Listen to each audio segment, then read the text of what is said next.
Bienvenidos a su canal de YouTube Español en Casa. El día de hoy vamos a estudiar qué tipos de organizadores gráficos nosotros podemos utilizar a la hora de prepararnos para un examen o tratar de digerir una gran cantidad de información. Podemos tener lluvia de ideas, mapas conceptuales, infografías, diagramas de Venn, es decir, muchos organizadores gráficos que nos permiten eso, organizar la información de manera muy visual para que nuestro cerebro lo registre. Ha sido un tema que ustedes me han estado solicitando mucho en la casilla de los comentarios, así que decidí preparar este video.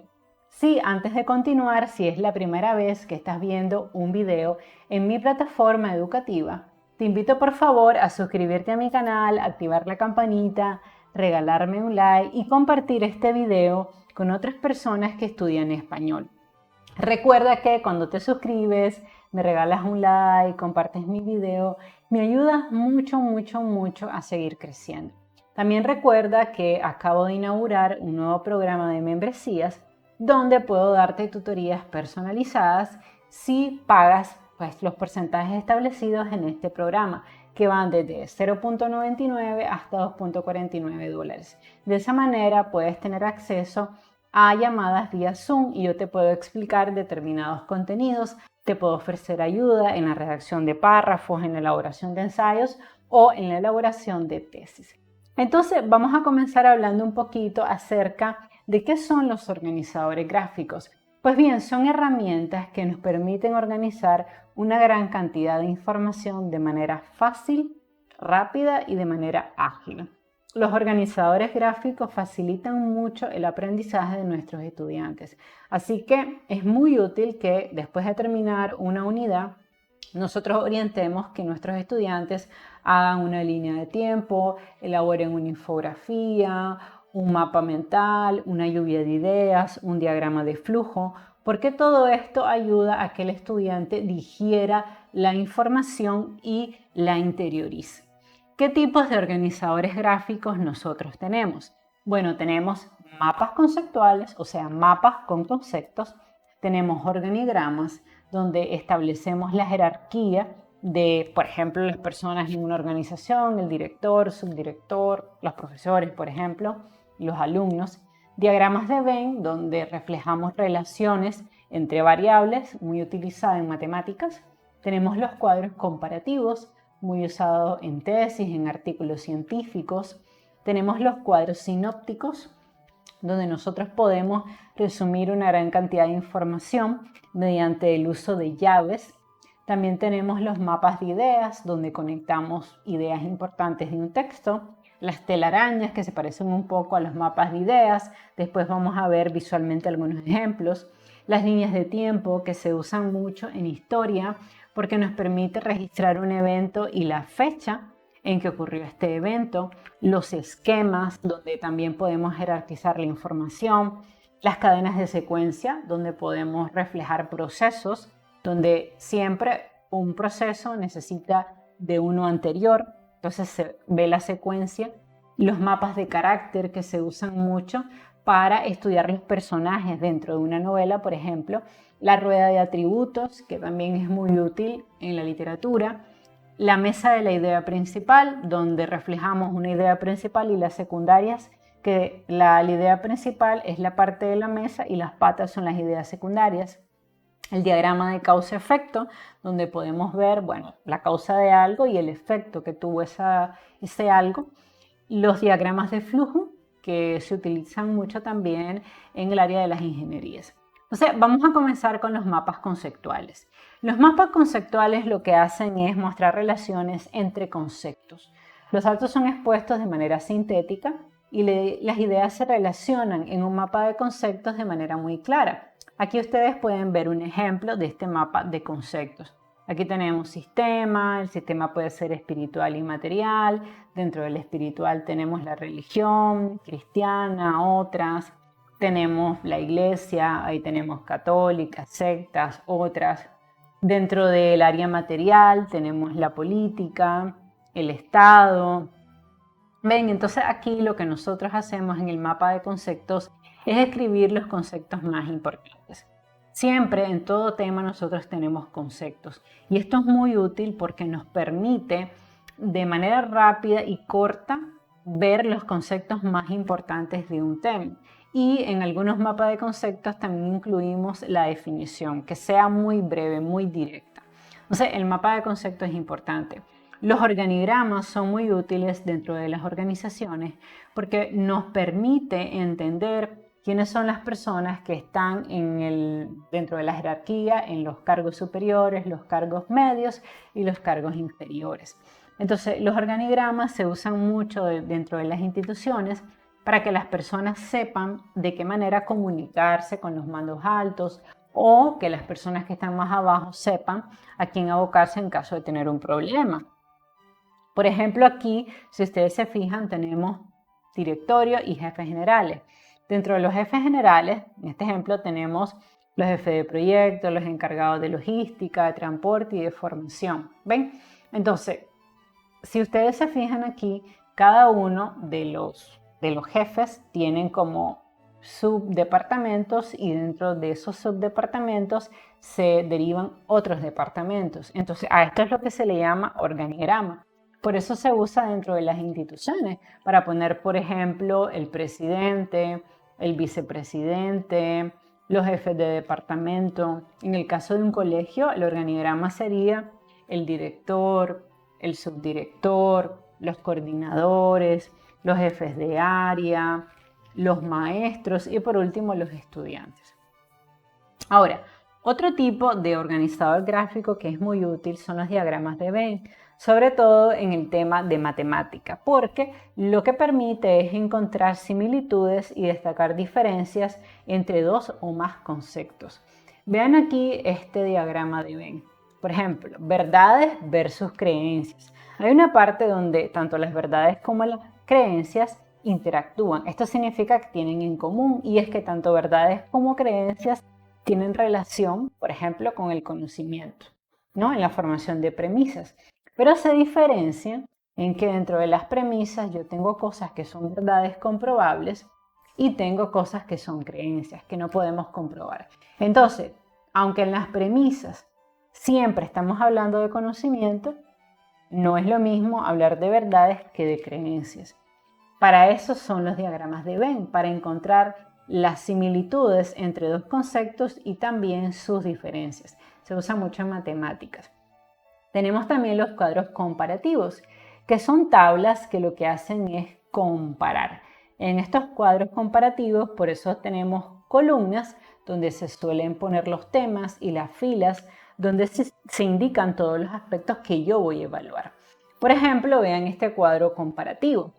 Tenemos medios de transmisión, razón de datos, ancho de banda y separación entre repetidores. Entonces vemos cómo, en el caso del medio de transmisión, que sea par trenzado, cable coaxial o fibra óptica, cada medio de transmisión tiene su propia razón de datos, su propio ancho de banda y su propia separación entre repetidores. Entonces, ¿por qué es útil el cuadro comparativo? Porque me permite saber las diferencias que hay en los medios de transmisión. Es decir, cada medio de transmisión tiene su propia razón de datos, ancho de banda y separación entre repetidores. Entonces, el cuadro comparativo es muy importante para analizar conceptos. También tenemos los cuadros sinópticos, que se utilizan para ordenar la información de alguna temática siguiendo una jerarquía. Y normalmente el cuadro sinóptico se forma mediante corchetes. Entonces tenemos una idea principal que es la más importante, de ahí se derivan varias ideas principales, de cada idea principal se derivan ideas complementarias y por eso les decía que el cuadro sinóptico es jerárquico y de las ideas complementarias se derivan los detalles. Entonces siempre las ideas que están más cerca de la general son más importantes que las ideas que están más lejos de la general. Y así se estructuran los cuadros sinópticos. También tenemos los mapas de ideas o mapas mentales. En ellos se muestran las ideas de manera muy visual y son muy útiles sobre todo en la fase temprana en que estamos estudiando un determinado tema porque nos permite vincular las ideas dentro de ese tema. Vean aquí este mapa de ideas. La idea más importante es ética. Luego de la ética se deriva ocuparse de la moral, de razón filosófica de la moral. Luego de dar razón filosófica de la moral se derivan las siguientes preguntas. ¿Por qué hay moral? ¿Por qué debe haber moral? No hay razón para que haya moral. Y luego de dar razón filosófica de la moral podemos derivar ámbito de los elementos universalmente aceptados. O sea, en el mapa de ideas lo que nosotros hacemos es conectar ideas entre sí y siempre hay ideas más importantes que otras. La idea más importante es la que engloba todo el mapa de ideas y de esa idea más importante pueden haber subideas que están en segundo grado de jerarquía y luego de esas subideas puede haber otras ideas que son ideas complementarias. Entonces el mapa de ideas lo que hace es conectar las palabras clave o la información más relevante de un texto muy amplio. También tenemos las telarañas, que son organizadores que se usan para mostrar la relación entre una categoría, la cual se coloca en el centro de la telaraña y otras que están a su alrededor. Siempre la categoría principal y la categoría secundaria obviamente guardan muchísima relación. Entonces vean ustedes aquí esta telaraña. Si ustedes se fijan, es sobre el análisis de una obra, Juan sin miedo. Entonces tenemos dentro de la obra el inicio, el problema, el final, los personajes y el ambiente. Obviamente aquí el estudiante está haciendo un análisis de la obra. Dentro del inicio, pues tenemos Juan y su hermano estaban en la casa de la familia. Luego identificamos el problema, Juan no conocía el miedo. Luego en el final, la princesa le enseñó el miedo a Juan. Luego el ambiente, tenemos la ciudad y los personajes, Juan, Pedro y la princesa. Entonces, si ustedes se fijan, las telarañas nos permiten analizar cuentos y obras literarias, así que son bastante comunes en el área de español. También tenemos las líneas de tiempo que se usan mucho en historia porque nos permite indicar la fecha de un acontecimiento y el evento. Y es muy útil porque cuando queremos ver, por ejemplo, la biografía de una persona famosa, nos ayuda mucho a tener una línea de tiempo. Vean ustedes aquí un ejemplo de la línea de tiempo de la biografía de un personaje famoso. Si ustedes se fijan, siempre ponemos el año y luego ponemos el evento. Entonces ponemos el año y damos el dato, por ejemplo, nace la cultura argárica, luego en el siguiente año desaparece la cultura argárica. O sea, se van poniendo una serie de acontecimientos que pasan a lo largo del tiempo. Entonces, la línea de tiempo se puede usar para estudiar periodos históricos, o, por ejemplo, para estudiar la biografía de una persona. Si queremos enseñar la biografía de Rubén Darío, pues podemos orientar que los alumnos hagan una línea de tiempo con la fecha de nacimiento, la fecha del matrimonio, publicación de prosas profanas de la revista Azul, si tuvo otro matrimonio, fecha en que lo nombraron embajador, ¿ven? Entonces, poner esas fechas importantes y finalmente la muerte. Entonces, para eso son las líneas de tiempo. También tenemos los esquemas, que son resúmenes visuales de un tema, y en ellos vamos a indicar el orden de los conceptos que integran una idea, facilitando comprender la relación que hay entre ellos. Entonces vean ustedes un ejemplo de esquema. Tenemos el tema, de ahí se derivan ideas principales, de las ideas principales se derivan ideas secundarias, de las ideas secundarias se derivan ideas complementarias.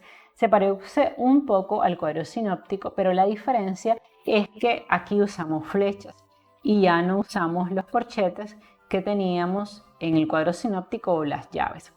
También tenemos otro organizador gráfico que se llama cadena de secuencias. Es una herramienta en la que presentamos una serie de eventos y estos se presentan en círculos y se relacionan entre ellos mediante flechas. Vean ustedes cómo aquí está la cadena de secuencias. Se usa mucho para, por ejemplo, en el caso de las ciencias, para indicar los pasos de un determinado proceso. Ahora, también tenemos el mapa de carácter, que es un organizador gráfico que nos permite estudiar los protagonistas de una obra. ¿Okay? Es muy útil para analizar cada uno de los personajes, ya sea personajes principales y personajes secundarios. Vean aquí un mapa de carácter de Gustave Orsés.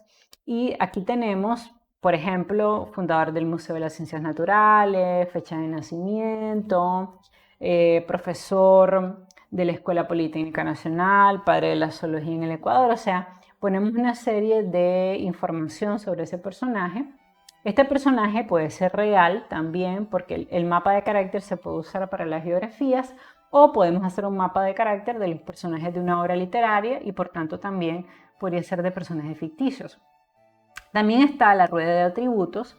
Se hace dibujando un círculo que representa una rueda y en su centro se coloca el tema del cual estamos hablando. Entonces vean aquí esta rueda de atributos, tenemos en el centro la importancia y utilidad del aire y luego en las burbujitas que están a los lados tenemos por qué es importante y útil el aire. Por ejemplo, depende de la vida del hombre, contiene oxígeno, se usa caliente en los globos de aire, a presión en los neumáticos que permite el rodaje de los vehículos, se utiliza en aves y aviones pues, para que puedan volar. Permite la propagación del sonido, al convertirse en viento produce energía, permite esparcir, por ejemplo, polen, entonces para eso se usa. También tenemos otro organizador gráfico que se llama la mesa de la idea principal. Fíjense que en la mesa de la idea principal ponemos en la superficie de la mesa la idea principal, lo más importante, y las ideas de soporte o secundarias van en las patas. Vean ustedes aquí, por ejemplo, cuáles son los pasos de la evaluación. Esa es la idea principal o la más importante y va en la mesa, o sea, en la parte de arriba de la mesa. Luego, en las patas tenemos las ideas de soporte. Proceso, recopilación de información, juicios de valor y toma de decisiones. Así se forma la mesa de la idea principal.